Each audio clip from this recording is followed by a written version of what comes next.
Assalamu alaikum and warm greetings to everyone. This video presents our community project for the subject Engineering Ethics, a project dedicated to improving the comfort, hygiene and well-being of students in our mahallas. Our first task focused on the musalla of Mahalla Farouk and Mahalla Siddiq. For quite some time, the prayer areas have been affected by mosquitoes entering through open ventilation spaces. This has caused discomfort and distraction, especially during prayers and congregational activities. As engineering students, we believe that ethics involves not only technical knowledge, but also the responsibility to respond to real community needs. With this in mind, our group decided to install mosquito netting to create a cleaner and more comfortable prayer environment. Here, you can see our team preparing the materials, measuring the frames, and securing the mosquito nets in place. Throughout the installation, we ensured that the structure remained safe, neat, and long-lasting.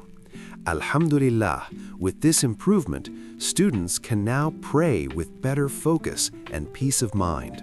Our second initiative took place in Mahalla Ali.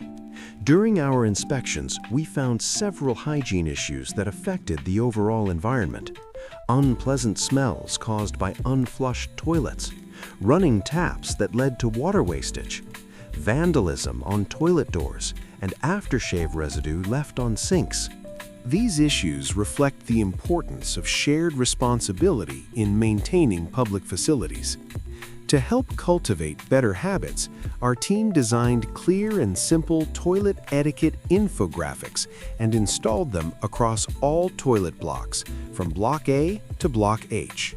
These posters serve as daily reminders for residents to flush after use, close the taps properly, avoid vandalism, and maintain cleanliness for the benefit of everyone.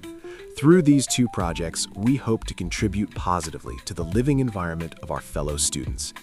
Engineering ethics begins with caring for the community, making thoughtful decisions, and taking meaningful action. We sincerely hope that these installations will be maintained and appreciated by future residents, so that the benefits can continue long after this project ends. Thank you for watching, and thank you to everyone who supported and encouraged our efforts. Together, let us continue to build a cleaner, safer, and more responsible campus environment.